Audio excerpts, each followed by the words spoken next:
Welcome to Café of Delights, conversations that enlighten and inspire with me, your host, Gale West. We are at the precipice of one of the most exciting evolutions in human history, from science to spirituality, culture, arts, cutting-edge psychotherapies, new economies, and more. We will explore how to create a world where all can thrive. In a series of riveting interviews, you'll have the opportunity to hear from those that are actively working at the edges of local, regional, and global transformation. Join me, your host and author of the book Money Come Dance With Me, Gale West, to be inspired, delighted, and filled with hope for a new reality. Café of Delights starts now. Hello, and I'm Gale West, coming to you from Los Gatos, California, and I have an amazing guest with me today. Wisper, where are you coming from? I'm from San Jose, California. Just down the street. Just down the street. It's so close and yet so far away. Yes. So Wisper, I'm going to give you a little bio so you know who we are. Wisper is a self-taught artist inspired by his mother's creativity as well as comic book art. He began to draw at the age of 10. At the age of 14, he was heavily influenced by the hip hop movement and began to do graffiti, which led him to doing his first mural. Knowing how hard it is as a youth to develop one's artistic abilities, he began to collaborate with his childhood friend Zach and two other educators at a local high school in San Jose. This led him to begin to establish what is now known as Together We Create. Together We Create is an organization that does live painting events, contracted by promoters to create pieces of art live on location. It then contracts other artists to create pieces of art, as well as opens the doors for youth to participate in painting at these events. He has designed his own curriculum called Teach Peace, which teaches people how to create from a place of peace rather than courage. Is it rather than courage or what? Yes. Okay. Peace is very powerful. This is achieved by practicing principles that is learned from art. He has taught this curriculum during the summer program at Latino College Prep Academy. If one can learn how to operate from a place of peace in creating art, then all one needs to do is transfer this learning to other areas of one's life. It is the goal of Wisper, and Together We Create, to impact others through the creation of art and to beautify the community. I love, love, love it, Wisper. I'm also an artist, so I know how powerful art can be in healing and creating and just, bringing more beauty into the world. It's very powerful. So I like to start out every interview, since this is a Cafe of Delights, with two questions. What brings you hope, and what delights your soul at this time? Well, I think two things bring me hope. Not I think, but I know. Two things bring me hope is one is my faith in God. Because before having any faith at all in God, um, I was an atheist, and I didn't have any hope, you know, that, for a future, for anything. So it's when there's a quote that was given to me by God, and it says, first goes first goes faith, then goes love. When all that's left is hope, then comes despair." And that's how I was. I was in despair because I didn't have anything. I didn't have no faith. I didn't have any love, and hope was the last leg I was standing on. And without the other two to support it, then you're left in despair and you're in depression and everything else. So my hope is in God. And then the other thing is the future with the youth, that we can help them, that we can show them community, and that we can build a community, because we can't I don't like to depend upon the government and local officials to do so much, because when you could do more yourself. If every person did as much as they could, or even just a little bit within their community, because we are many.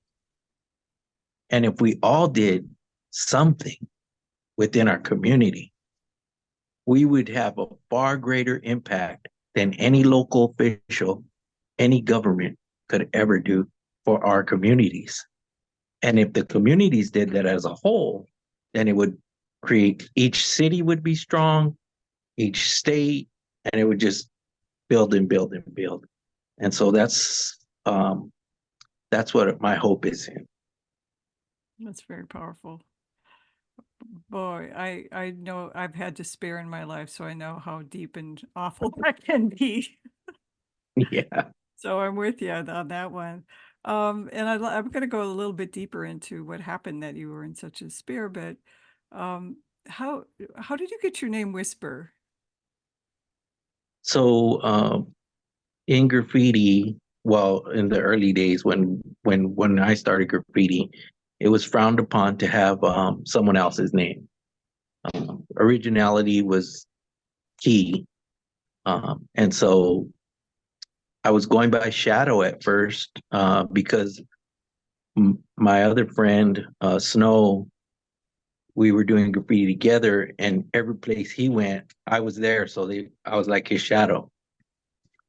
But then I found out that there was somebody else with that name on the East Coast. Mhm. And so I was looking for a name. And this was before cell phones. So it was landlines. And my younger brother was on the phone talking to somebody. Oh, it was probably a girl. And, Okay. I don't, I don't remember all the specifics, but Yeah, right. we were in the kitchen and he was on the phone and he was talking and we were making a lot of noise as teenagers do. And he was saying, "Hey, hold it down. I can't even hear. I'm talking on the phone." And then I said, "Man, we got to whisper." And then I was like, "Oh, that's my name." And so that's how I came with that thing. Well, I met you at the Los Gatos new museum, and you were doing a beautiful. You had just started doing a beautiful series of panels on the history of Los Gatos, and I was really struck by your the way you worked with color and you were talking about how when you are painting, you are in a state of peace. Yes. And can you go more into like I know that get from a place of despair and hopelessness to peace, that's a big journey. What how'd you get there? Well, as so when I first started painting with the brush in 2010, I was incarcerated.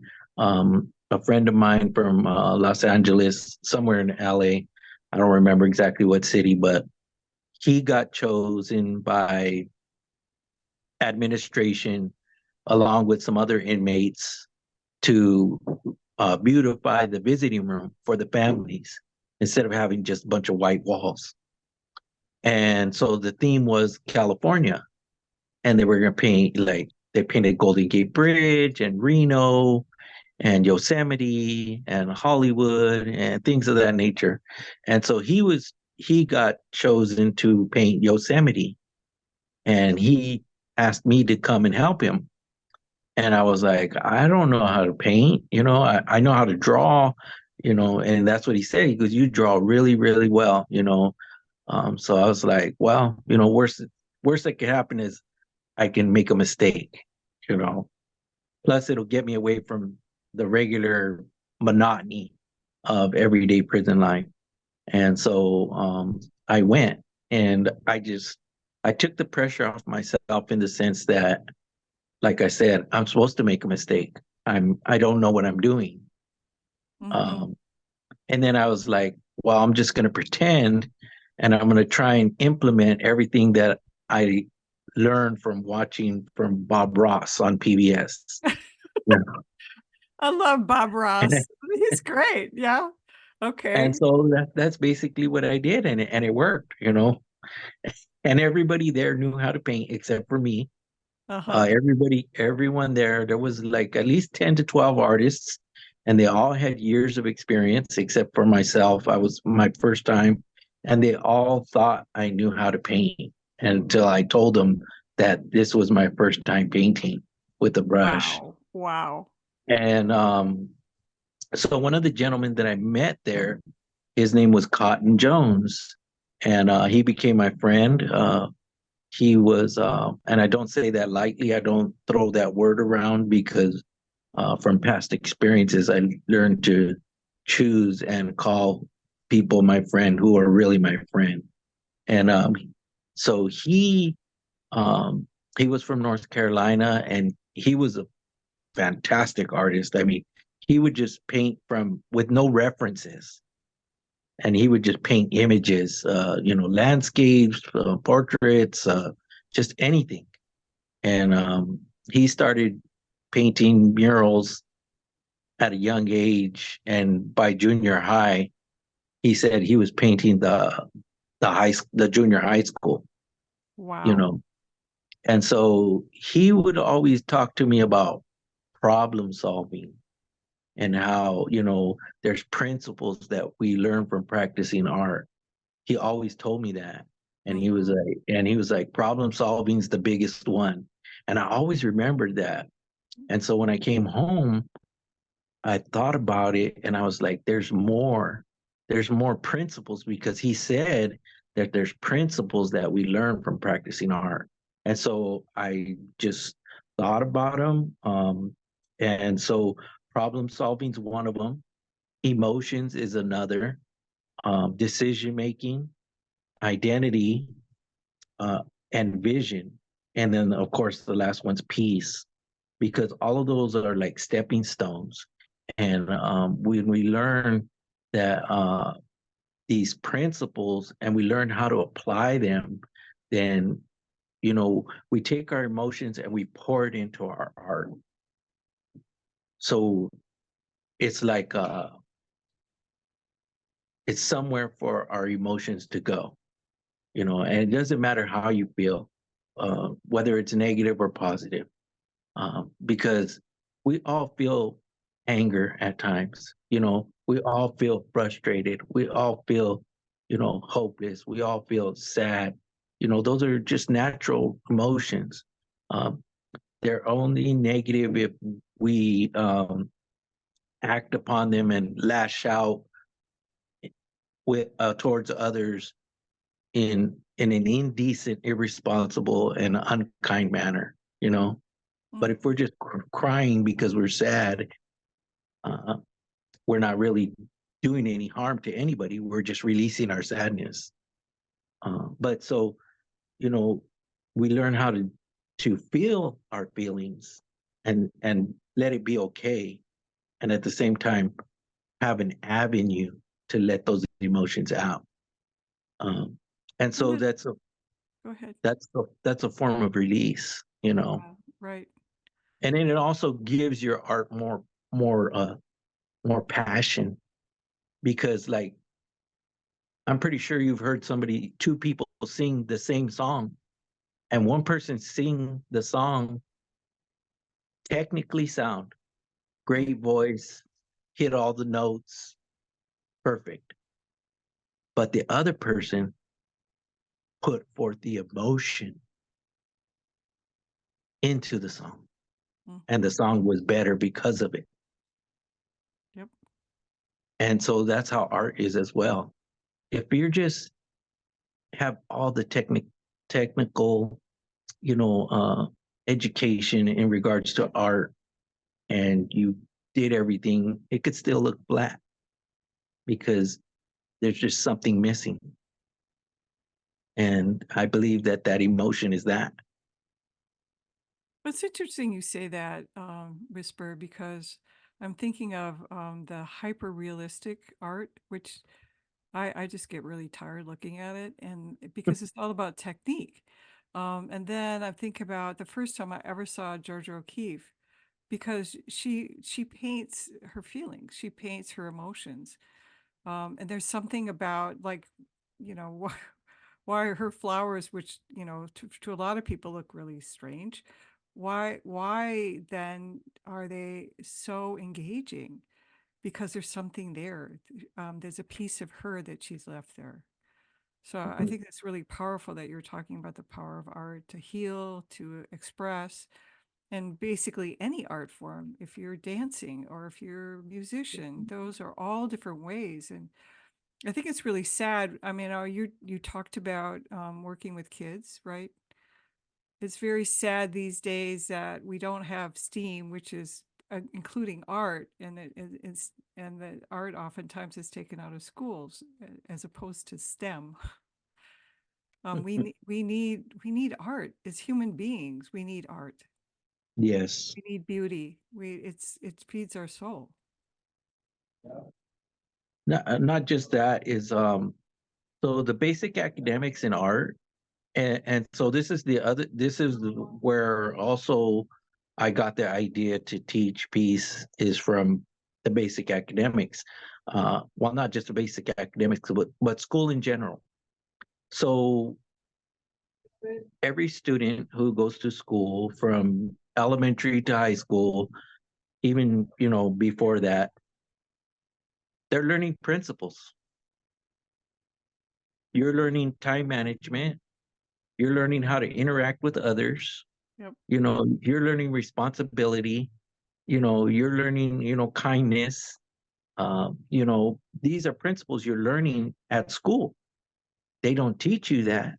They don't tell you that. And these are the principles that are going to be of greater use in the workplace as an adult and in life than the basic academics. Because, how many people use trigonometry or geometry and, you know, biology? Unless you're a biologist or an engineer, Yeah, there's a lot of them but here in but Silicon Valley. yeah, but those are only in the workplace. That's not Yeah, in everyday right, right, right. daily life. Yeah. So so we're learning the youth are learning principles in school and art and any discipline, be it martial arts, you're learning principles. So you talked about the time that you were really in despair. Can you share like what was going on at the time and how you kind of got out of that? Well, at the time, I didn't really know that I was in such despair. Wasn't until like 10 years later, Mm, uh, because going through incarceration and the isolation units, um, you become desensitized yeah. and you come to a state of apathy instead of empathy, and so you don't feel anything. And if you don't feel anything, then how do you know that you're in despair or depressed? I used to tell the men, and the last 14 months I did in solitary as well. And they Oh used my God.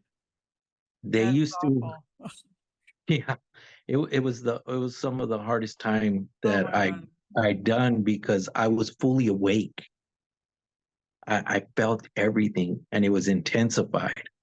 And so it was extremely hard, but uh, I used to go to the exercise yard and everybody would go in their own little cage outside like a dog kennel. And I Seriously? yes. Oh my God. And so I used to tell the other men, I say, before when I first started going to the isolation units, they didn't have psychiatrists or to come and check on you to make sure that you're okay. Okay. It wasn't until people started trying to kill themselves, and some of them did succeed in killing themselves, started hearing voices and things of that nature. And so I told them, you notice how they put 14-day orientation when we first come in. So anybody that first comes into the isolation unit, administration would put a yellow tag on their door, and it said in big black letters 14 days. So it was like the first 2 weeks they're watching you. They'll come and checking on you like every 30 minutes to make sure you're okay. Mm. And they do that because they know that it's a That's very wonderful. harsh Yeah. and emotional and psychological traumatizing environment. Yeah. And I told them, I go, Sacramento knows that it's natural for a person to want to harm themselves because they can't endure what they're experiencing. It's natural. Yeah. I go, what does that say about us who are not trying to harm ourselves? That we think that this is natural, that this is okay. Wow. And I said, we think that because we're in a state of apathy, Hmm. because we don't care. We don't value ourselves and we don't value anybody else. And so we don't feel anything. And that's why we're not trying to harm ourselves. But that's a cold, dead, and empty place to live. But you don't know it because it's a gradual process, a deadening that kills everything that's decent, kind, and good within you. So you don't feel anything except for anger and wrath, you know, things of that nature.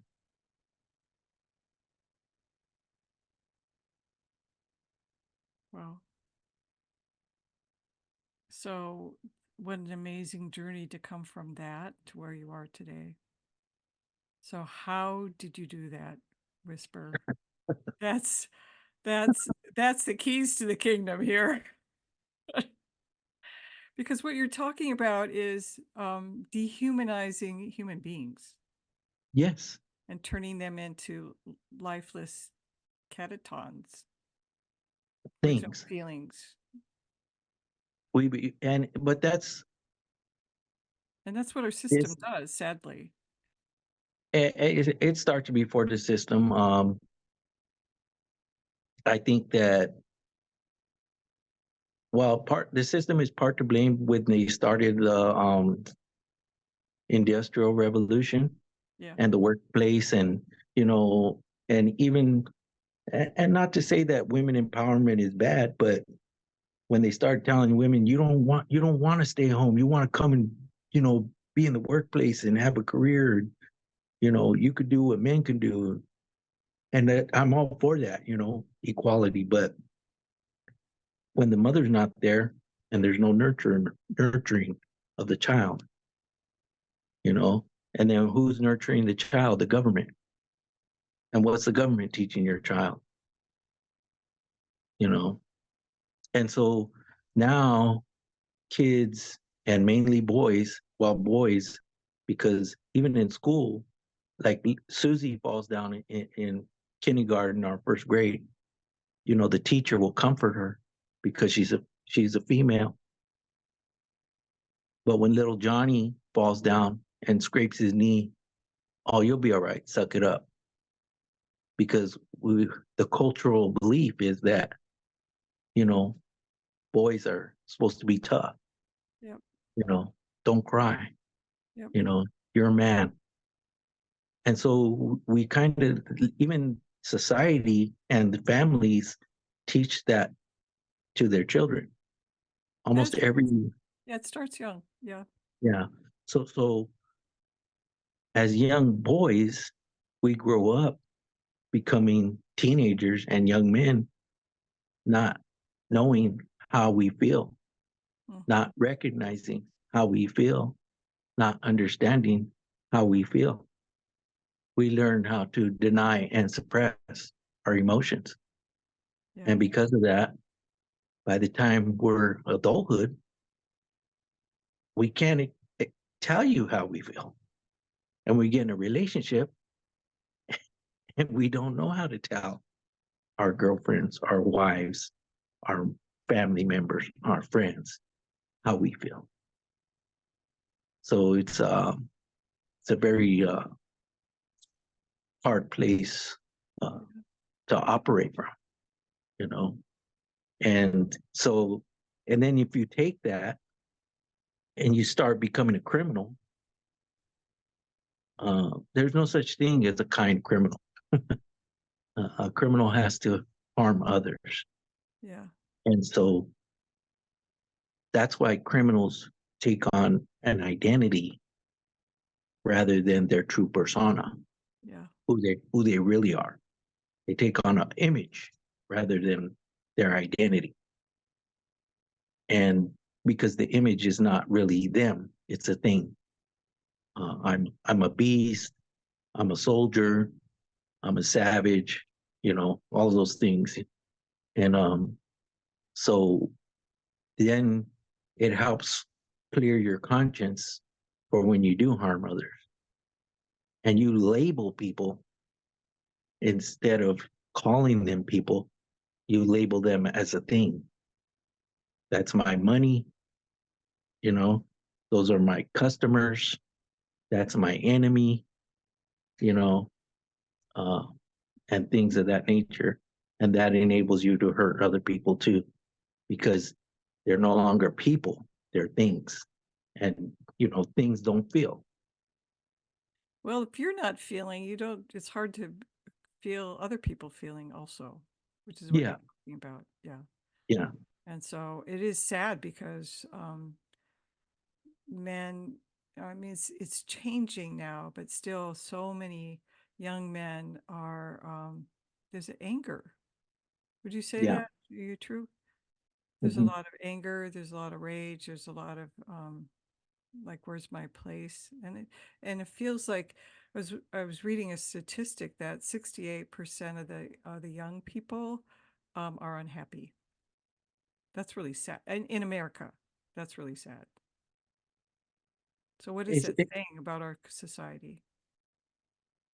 I think a large part of it is too is understanding, like I was saying earlier, about the difference between the image and identity, you know, and and and instead of also and the school system and college plays a large part in it because they impress upon people the idea that, oh, go to school, get in a good college, you'll get a good job, you can get the house with the white picket fence and your wife and your children and the dog and all of that stuff, right?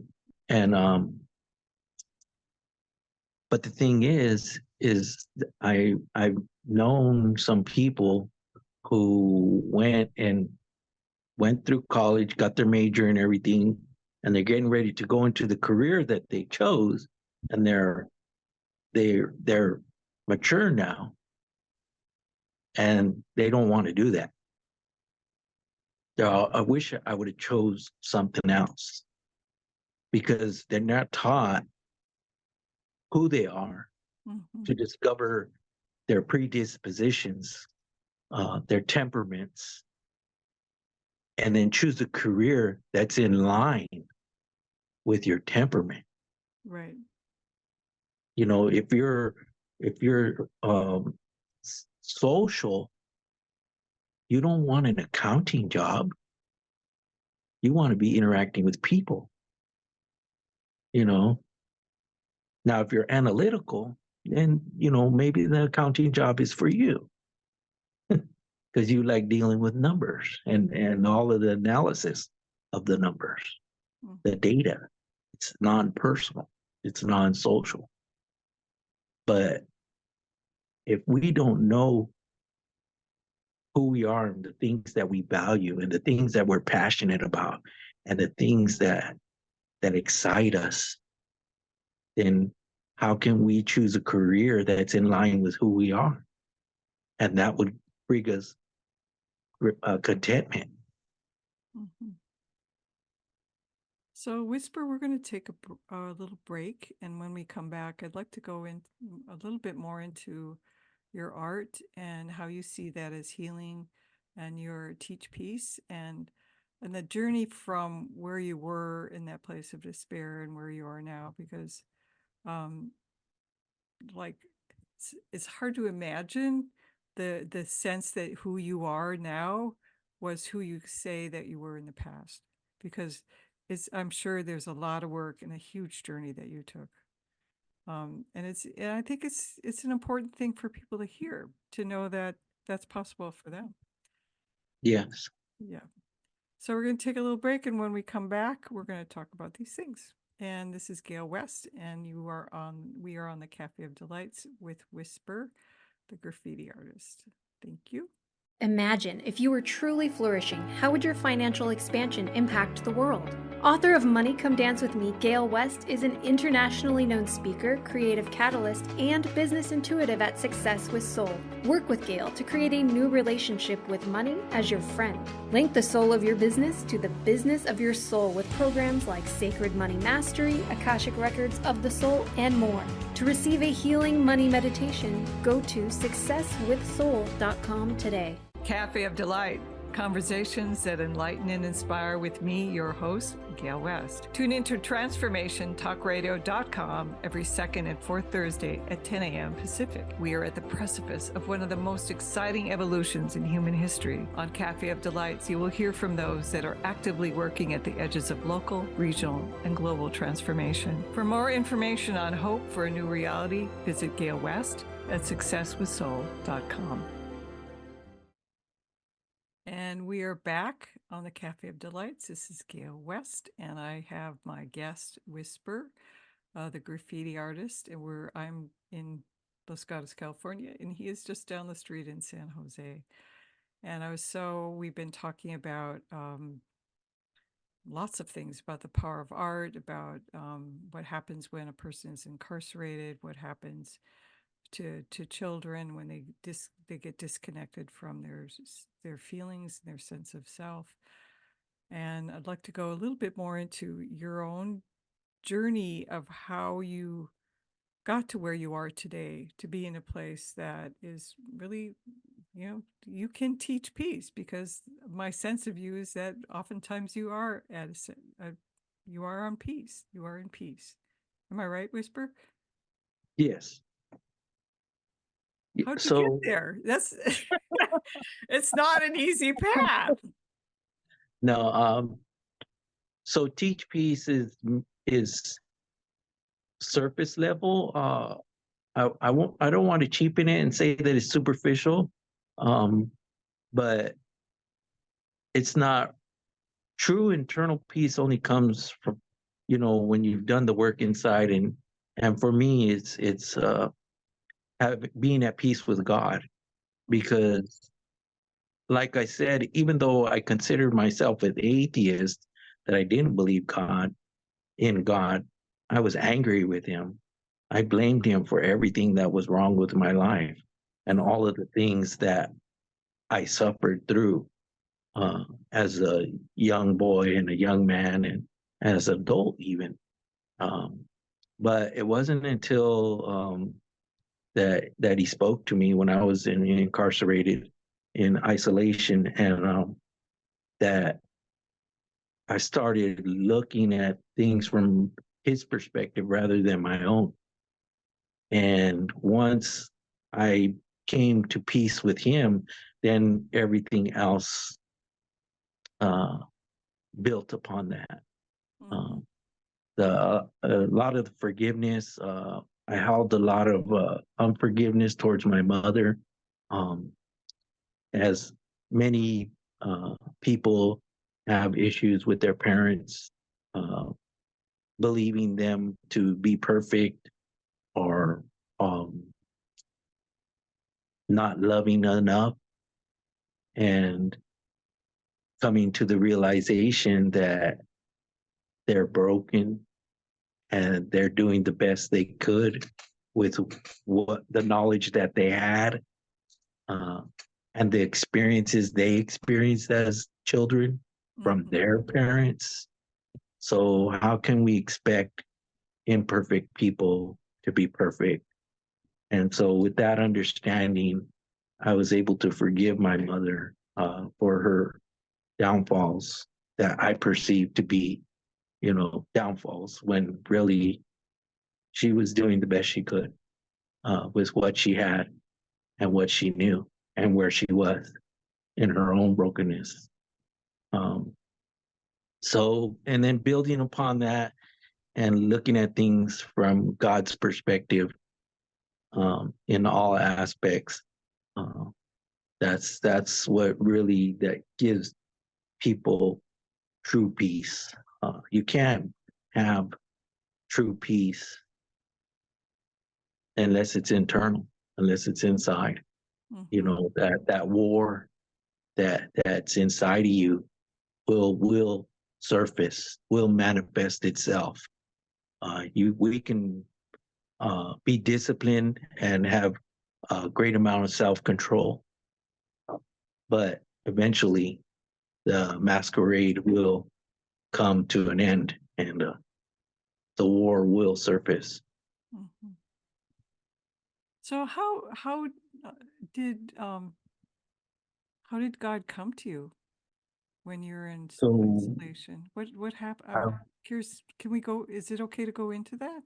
yeah, I was in Pelican Bay. It's like 10 miles from the Oregon border. Mhm. It's really cold out there. Not a lot of sun. Um, you don't see anything. There's no windows in the cells. Um, if you have a cellmate, you're with him uh, all the time. You come out to shower 3 times a week, and you come out to the exercise yard, which is another big cell, but it's only for an hour and a half each day. And so there's little to no privileges, no personal clothing at that time, other than tennis shoes um, and thermals. Everything else is state issue. Um, and being in there, like I said, it's a lot of trauma that you experience. And so I, after 4 years, it was my fourth year in isolation. Um, I was watching the Ten Commandments just to watch it because it was on TV, the old one with Charlton Heston. Oh my God. Um, and I used to get up at 4 every morning to exercise and everything, and begin my daily routine. And I used to go to bed usually about 10, and and I, and so I didn't watch the whole movie, but I watched it till about 10:30 because I think it stayed on till 12 because they show all the commercials. Mhm. And that night when I went to bed, God spoke to me, and He said, because I didn't believe in Him at that time, and I was angry with Him, and He said, you worship your in the people of your ancestors, the indigenous people of Mexico, the Aztecs, the Mayans, the Olmecs, the Toltecs, and so on and so forth. And, you know, the civilizations they created and the things that they done, because they did a lot of amazing things Mhm. with no technology, and he's all, you worship them. That's your God. He's all, and they did great things, but can they do what I can do? And that's what he told me. And so I said, okay, well, if you're real, then I can read the Bible and I can dissect it and I can look for the contradictions and I can find them. Or else, if I don't find them, then it's the truth, because the truth shouldn't contradict itself. And so for 3 years, I read the Bible front to cover, from Genesis to Revelation each year. Wow. And I did all kinds of correspondence courses, and I was asking the hard questions, and and then they would refer me to other books. And I even read secular humanist books. I read uh, uh, a book by a former nun, and she turned atheist.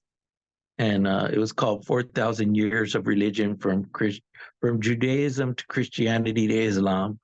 And it was just her critique on, the monotheistic faiths. And I read a bunch of books, and it only strengthened my faith.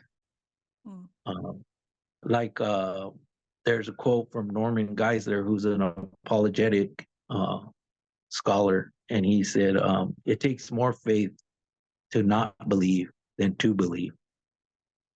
So Wow. So God spoke to you, and you it sounds like you answered the call. yeah, It was a call, and you responded, and you said, "Okay, I'm going to check you out, God, see if you're real." because like I tell people all the time is I know my own thoughts. Mm-hmm. My thoughts are for my interests, and sometimes they're still bad. I have bad thoughts. I don't act on them. I Mm-hmm. recognize them for what they are. Um, but those are my thoughts. God's thoughts, when they come to me, they're for other people's interests over mine. And that's how I know it's his. Or it's asking me to do something. He's asking me to do something I don't want to do, that I'm uncomfortable doing, you know, Mm-hmm. because like I said, like it's that's how you know it's not your thoughts. Mm-hmm. So when we move into that's really powerful story. And it seems like that call sustained you, has sustained you and helped you and supported you. And when we move back into when you got out, and then when you were in prison, you started painting. Is that right? Yes. Yeah, and and you learned about painting. I think it's kind of cool that they let all these artists, and it's very sad that all these artists were in prison, incarcerated, because art is such an amazing form of powerful form of art, of healing, of change, of beauty. Um, and how did you go? How, what was the journey getting out? And I know that's really hard for many people to where you are today.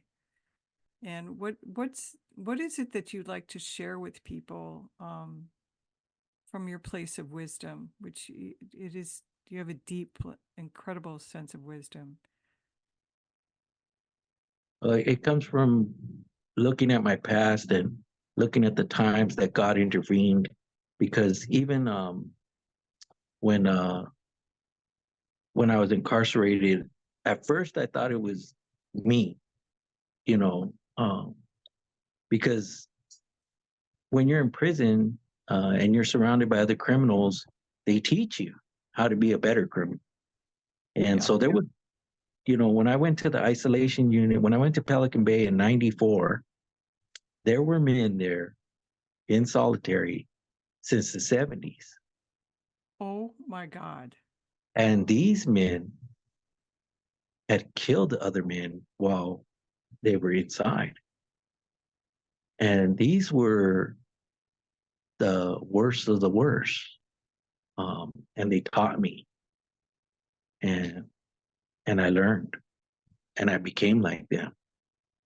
It was only by the grace of God that I didn't hurt anybody else. I wanted to, but I was never given the opportunity to. And even when I did want to, he intervened. So when I turned to God and I started believing him, uh, I was ashamed. I kept it a secret. I kept it a secret in the sense that I really believed in him. Uh, and it wasn't until like my third year uh, of walking with him and learning that he told me that I was ashamed of him because I was still involved in the criminality in the prison gangs, and I was an active participant. Mhm. And so I had to tell them that I couldn't do that no more. And the consequences are severe. It's your blood, it's your life. Mm. Uh, and I told them, I understand. I'm not going to the police. I'm not going to administration. I'm telling you. And I had a cellmate, and he was the person who was going to stab me. If anybody was going to stab me, it was going to be him. And God intervened, uh, gave me mercy, showed me mercy. There were no consequences. I was just my status as a prison gang member was just revoked, and I was still in good standings with them. They told me I could be a Christian, um, and then right after that, the laws changed, and within a year, I was released back into the general population with everybody else. And I didn't want to go because I was so accustomed to being inside the solitary. And and then so the pull for acceptance was too strong. Uh, I started participating again in the gangs. So I was doing both. I was following God. I was reading my Bible still and praying and going to church when the opportunity presented itself. And I would talk to others about God. And but I was still involved in the gangs. And so it was I was in conflict for 11 years. Um, but he stayed with me, even though I was faithless. He was faithful. Mhm. Uh, I went to the hole again, and I thought I was going to go back to solitary. Uh, but I realized I went to the hole to talk to two men and to tell them about God. And when they came out, they went home and they got baptized and they became believers because of me, because I planted that seed. Uh, I was let back out and I went to general population again. Uh, and there was an incident where the people that I associated with got into a physical altercation with another faction. And so when there's a physical altercation, the policy is that you're now a threat. You're an enemy to our organization, and threats are eliminated. You can't stay here. So I told my authorities that we have to eliminate these threats because they physically harmed another person, and they told me no. And it was already agreed upon amongst ourselves that we were going to take matters into our own hands. But then my authorities came and told me, no, leave them alone. Don't do anything. Had I did that, had we went to war with this other faction group of inmates, I wouldn't be here. I'd still be inside. I would have never got a release date because I would have went back to the hole, you know. But he intervened, and I mean, that's just one example, you know. And so I look back on that. I didn't see it at first, but in hindsight, you see it, how he intervened. And so a lot of times we don't understand the things that we're going through when we're going through them. But later on, he gives us revelation, he gives us understanding. And that is to strengthen your faith Mhm. for other obstacles that you're going to face in the future.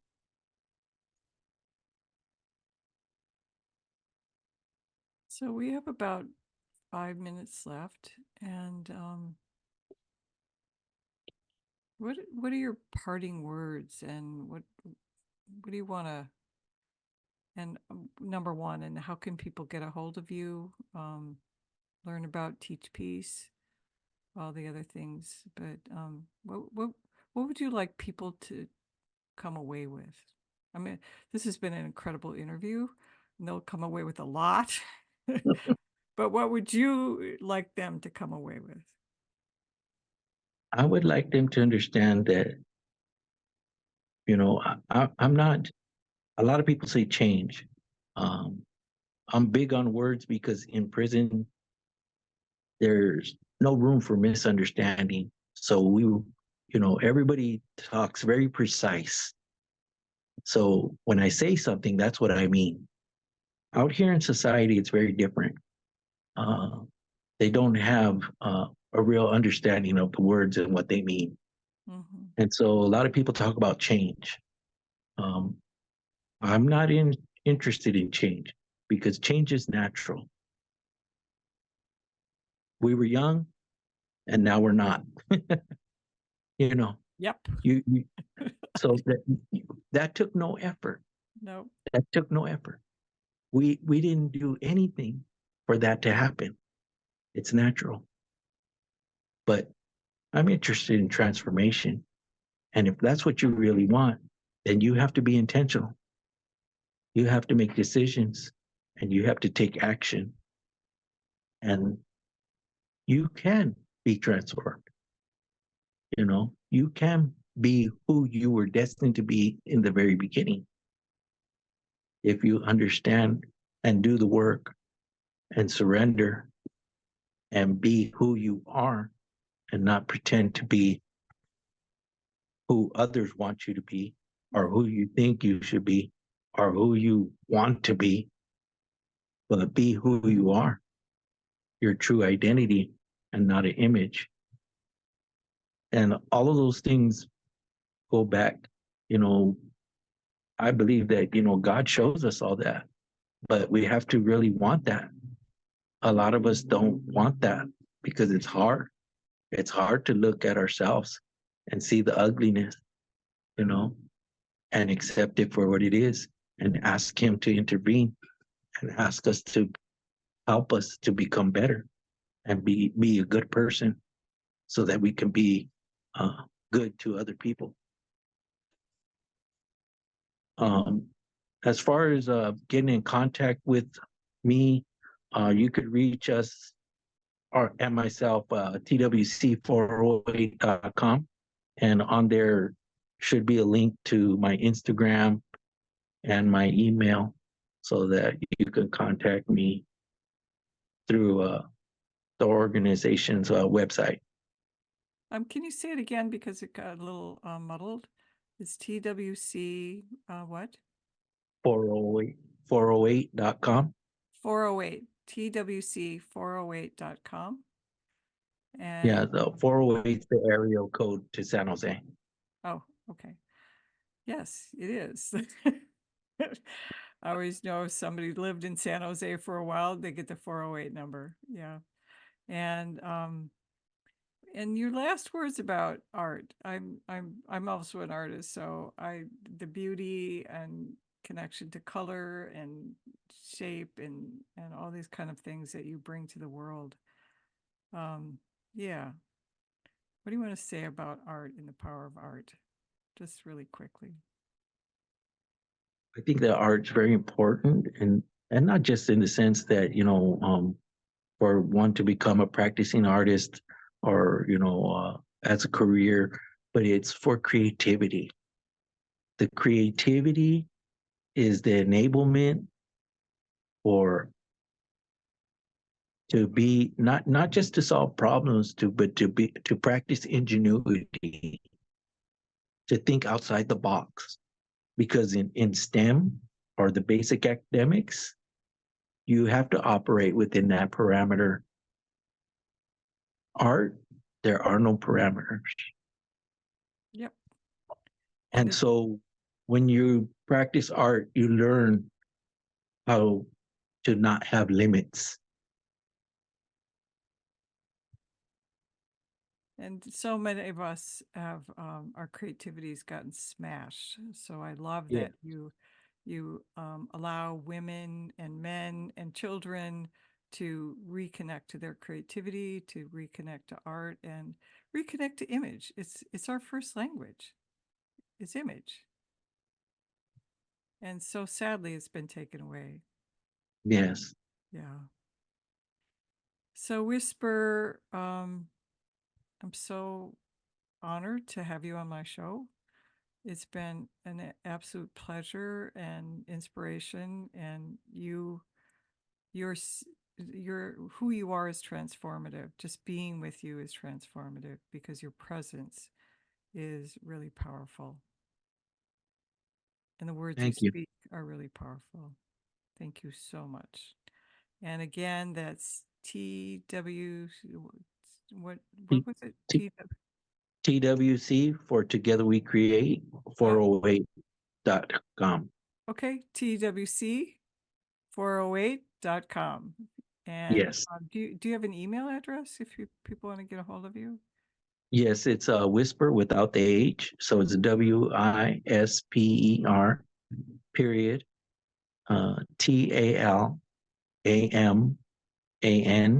TALAMANTES, Talamantes, my last name, at gmail.com.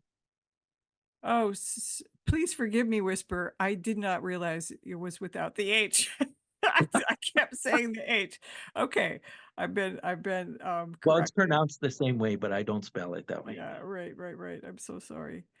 Anyway, thank you so much, Wisper. And I'm Gale West. This is Cafe of Delights. We go live every second and fourth Thursday of the month at 10 a.m. Pacific. And as always, you can reach us on YouTube, Spotify, and any other podcast channels that are available. So thank you, Wisper, again. And I thank my producer, Emily, today. And join us the next time. This is Gale West. Thank you for tuning in to Cafe of Delights, conversations that enlighten and inspire with me, your host, Gale West. Listen or watch live every second and fourth Thursday at 10 a.m. Pacific on transformationtalkradio.com for a series of riveting interviews from those who are actively working at the edges of local, regional, and global transformation. From science to spirituality, culture, arts, and new economies, and more, we will explore how to create a world where all can thrive. For more information on hope for a new reality, visit me, Gale West, at successwithsoul.com.